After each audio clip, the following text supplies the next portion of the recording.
नमो सिद्धाणं नमो आयर्याणं नमो वज्रायाणं नमो लोये सौवसानं नमः श्रीवर्धमानाय निर्धूतकलिलात्मने सालोकानां त्रिलोकानां यद्विद्यादर्पणायते। मांगलिक ग्रंथ श्री रत्नकरण श्रावकाचार्य है। इसके रचयिता आचार्य भगवान समंतभद्र स्वामी हैं। इसमें 7 अधिकार में से पहला अधिकार, इसका नाम है सम्यक दर्शन अधिकार। सम्यक दर्शन का व्याख्यान करने के बाद में अब सम्यक दर्शन की आवश्यकता क्या है, इसकी महानता क्या है, ये यहाँ पर दिखा रहे हैं। क्या महानता है सम्यक दर्शन की? इतनी महानता है कि बिना सम्यक दर्शन के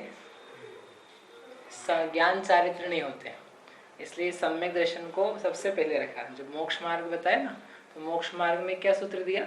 सम्यक दर्शन ज्ञान चारित्र, चारित्राणी मोक्ष मार्ग। यहाँ भी जब दिया था तीसरे श्लोक में धर्म क्या चीज है, तो उन्होंने कहा सदृष्टि ज्ञान वृत्तानि। सत यानी सम्यक, दृष्टि यानी दर्शन, ज्ञान वृत्तानि यानी ज्ञान और चारित्र।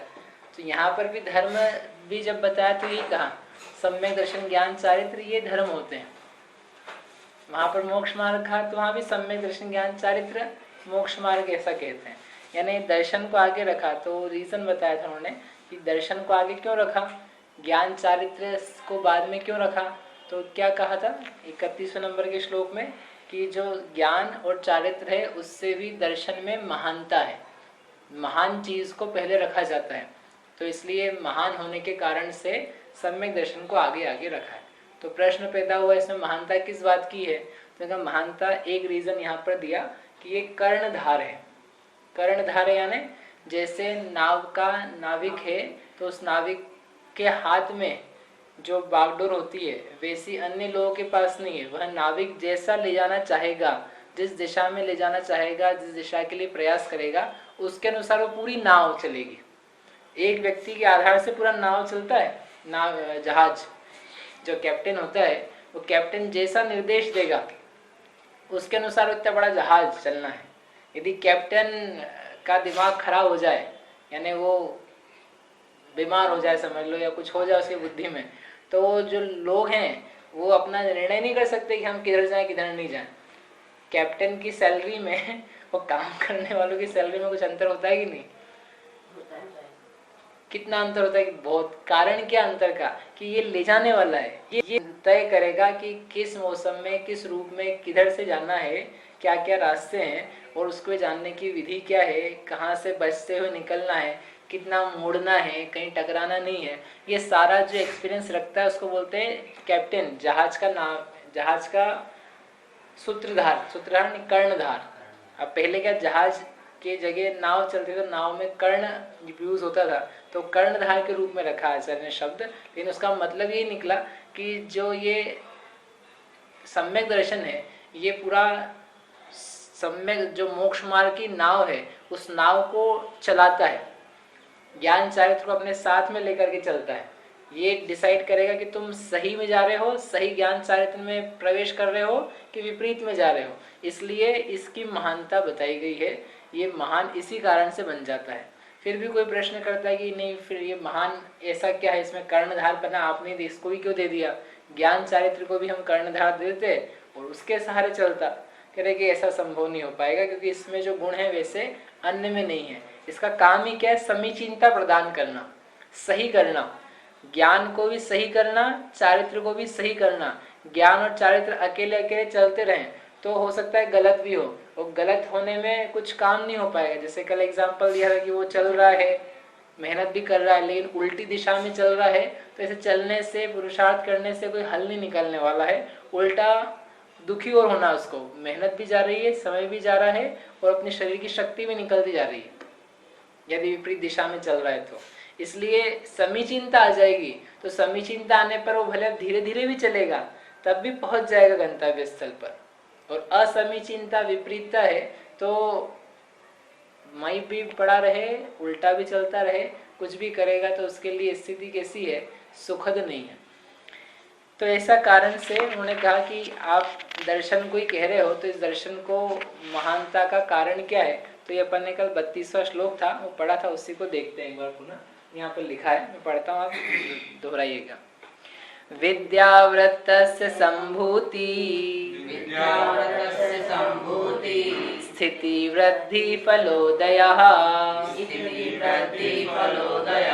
न सन्त्यसति सम्यक्त्वे बीजाभावे तरोरिव विद्यावृत्तस्य संभूति स्थिति वृद्धया न सन्त्यसति सम्यक्त्वे बीजाभावे तरोरिव। अर्थ इसका कल देखा था अपन ने, क्या अर्थ था इसका। विद्या और वृत्त, विद्या है पहला शब्द, विद्या यानी ज्ञान और वृत्त यानी चारित्र। विद्या और वृत्त की संभूति यानी उनका उत्पन्न होना, भू यानी होता है होना, संभूति यानी सम्यक प्रकार से पैदा होना। इनकी जो सम्यक प्रकार से उत्पन्नता की स्थिति है वह, और स्थिति है होना यानी बने रहना, टिकना वह, और वृद्धि यानी बढ़ना वह, और फल उदय, फल का उदय होना यानी प्रकट होना, ये सब न संति, नीचे की लाइन, न संति नहीं होते हैं। ऐसे कैसे नहीं होते, हमने तो सुना है सम्यक दर्शन ज्ञान चारित्र होते हैं कि नहीं। विद्या और व्रत यानी विद्या ज्ञान और चारित्र, उनकी उत्पत्ति, उनकी स्थिति, उनकी वृद्धि और उनका फल जो मोक्ष या सुख है वह नहीं होते हैं। कब नहीं होते हैं, सम्यक्त्वे असति। ये सम्यक्त्व, इसमें से अ निकालना तो असति, सम्यक्त्व के नहीं होने पर। सम्यक्त्व यदि नहीं हो तो विद्या पैदा नहीं होती है, विद्या टिकती नहीं है, विद्या की वृद्धि नहीं होती है, और विद्या का जो फल है सुख निराकुलता वो नहीं आता। इसे चारित्र में भी लगा लेना। इसके लिए उदाहरण क्या है, तो उदाहरण दिया बीज अभावे, बीज के अभाव में तरोह इव, तरु यानी वृक्ष, बीज के अभाव में जैसे वृक्ष नहीं आता वैसे ही सम्यक्त रूपी बीज के अभाव में ज्ञान और चारित्र नहीं आते। इतना उसका कीमत है। एक अपन एग्रीमेंट साइन करें, हमने आपसे पैसे उधार लिए, उसका एग्रीमेंट साइन करें। कितने पैसे उधार लिए, 5 अंकों में लिए, और 1 2 3 4 5 अंक लिखे, 0 0 0 0। तो सही है ना एग्रीमेंट। 5 अंक में हमने आपसे पैसे उधार लिए, हमने आपको पैसे उधार दिए, 5 अंक है उसमें, तो कितना रुपया हो गया, 1 लाख तो हो गया होगा कम से कम है। उसमें अंक एक भी नहीं, अंक यानी 0 0 है, लेकिन एक का अंक, इकाई, दहाई, सैकड़ा वगैरह जो 1 2 3 4 5 होते हैं वो भी नहीं, बस 0 ही 0 है। तो 5 अंक है कि नहीं वो काम के, कुछ भी काम के नहीं है, 0 0 है, उसमें क्या है। यानी एक का अंक नहीं हो तो हजारों शून्य लिख दिए जाए, उनकी क्या कीमत है, बोले कुछ कीमत नहीं है। वैसे ही बहुत सारा ज्ञान हो, बहुत सारा चारित्र भाग्य में प्रवर्तन हो, 5 पापों का त्याग हो, लेकिन एक सम्यक्त्व का अंक नहीं हो, तो आचार्य कहते हैं सब तुम्हारा 0 0 0 0 0 0 जैसे ही है, शून्य ही है सम्यक्त्व के बिना। ये मैं नहीं कह रहा, ग्रंथ की सब वचन है, ये अपन के सामने, ये सम्यक्त्व के बिना विद्या और चारित्र होते ही नहीं है, न संति, नहीं पाए जाते। क्यों नहीं पाए जाते कि आप बता दो ना, 0 0 हो तो उसको एग्रीमेंट कहा जा सकता है क्या, उस चेक की कोई वैल्यू है क्या, उसमें जो धन लिखा हुआ है कि हमको इतना धन से लेना है, कितने लेने, तो किसी को बता दिया हमको इनसे 5 अंक प्रमाण धन लेना है। 5 अंक यानी कोई व्यक्ति सोचेगा 5 अंक प्रमाण समझते हैं, एक के बाद में या जो डिजिट्स हैं उनको काउंट करा तो कितने अंक प्रमाण संख्या है, 3 अंक प्रमाण, 1 0 0। ऐसे हमको आपसे कितने रुपए लेने वाले हैं, 5 अंक प्रमाण। मेरे को किसी व्यक्ति से लेने 10 अंक प्रमाण, ऐसा एग्रीमेंट भी बनाया है, साइन भी कर दिए लोगों ने। तो लोग सोचेंगे हम कितने करोड़पति हैं, लेकिन देखा खोल करके तो क्या निकला, ले 0 0, इसमें क्या है, हम मूर्ख बन गए।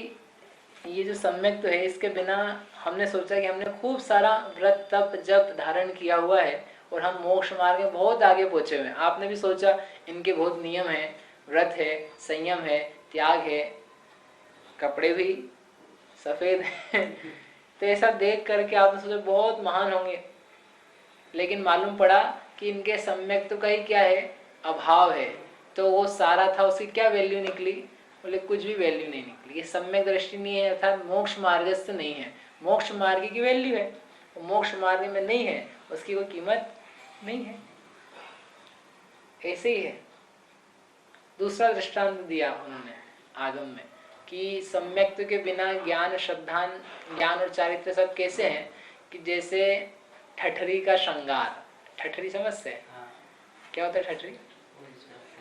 जिस पे रख के ले जाते हैं, शव यात्रा होती है ना, उस शव को रखने की जो इस जगह है, जगह नहीं, वो जो बनाई जाती है लकड़ी का, उसको बोलते हैं ठठरी। शब्द उसके लिए ठठरी। अब मत न सुनना वापस। उसका नाम है ठठरी। तो ठठरी का श्रृंगार करे तो कितना शोभा प्राप्त करता है। उसके ऊपर श्रृंगार करे तो कोई शोभा के लिए थोड़ी ना है, उसकी क्या कीमत है उसकी। ऐसे कैसे सम्यक्त्व के नाम चारित्र।